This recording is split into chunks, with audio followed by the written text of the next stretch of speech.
अशा पद्धतीची वक्तव्य सहन करून घेतली जाणार नाहीत। यापुढे जशास तसं उत्तर या सगळ्याला दिलं जाईल अशा पद्धतीचा इशारा देखील या निमित्तानं दिलेला आहे। सक्षना सलगर आपल्यासोबत आहेत। ताई काय सांगणार?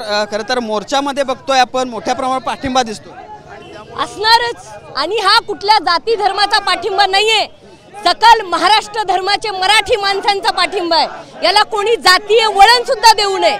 मी आज राष्ट्रवादी काँग्रेस पार्टीची राष्ट्रीय युवती अध्यक्ष म्हणून नाही, तर एक मराठी मुलगी जिला कुसुमताई, स्वर्गीय कुसुमताई राजाराम बापू पाटील यांच्यावर जे लांछनास्पद महाराष्ट्राची मान खाली घालायला होतील अशा पद्धतीची भाषा वापरण्यात आली, त्याचा मी जाहीर निषेध करते।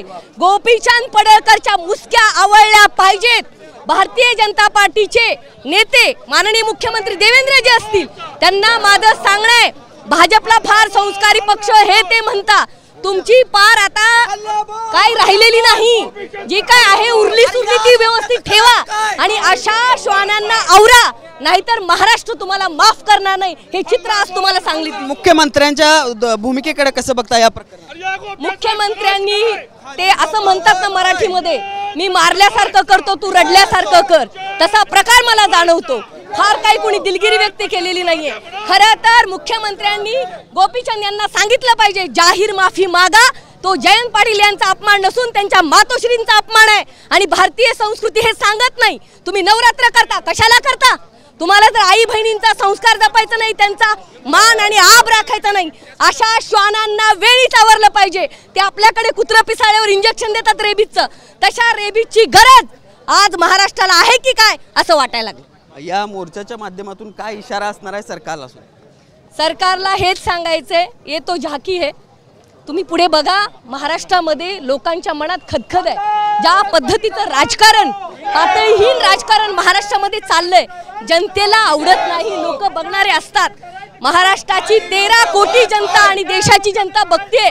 भारतीय जनता पार्टी वातावरण गढूळ करत आहे, ते आवरण्याची गरज बीजेपीला आहे। बीजेपीचं हे पितळ उघडं पडत आहे। माणसं पुढे लावायचे, घाणेरड्या भाषेत बोलायला लावायचं, वातावरण ढवळून काढायचं, हे कुठेतरी लांछनास्पद आहे, हे बंद केलं पाहिजे, या मताची मी आहे। पाहिलं आपण कशा पद्धतीनं या सगळ्या मोर्चामध्ये सहभागी झालेले राष्ट्रवादी शरदचंद्र पवार गटाचे सगळे नेते आक्रमक झाल्याचं आपल्याला बघायला मिळतंय। मुख्यमंत्री देवेंद्र फडणवीस असतील, ते कुठेतरी या सगळ्यामध्ये पाठीशी घालण्याचा प्रयत्न गोपीचंद पडळकर यांना करतायत, आणि त्यामुळे हा इशारा देण्यासाठी हे मोर्चा आहे, आणि या मोर्चाच्या माध्यमातून एक इशारा देण्याचा प्रयत्न आम्ही करतोय असं देखील या सगळ्या नेत्यांनी म्हटलेलं आहे। आणि त्यामुळं सांगलीमध्ये जो काही संस्कृती बचाव मोर्चा निघालेला आहे त्याला उत्स्फूर्त प्रतिसाद दर मिळालेच आहे। मात्र त्यामध्ये राष्ट्रवादी शरदचंद्र पवार गटाचे सगळे राज्याचे नेते उपस्थित असल्याचं देखील आपल्याला बघायला मिळतं। पाटील, TV9 मराठी, सांगली।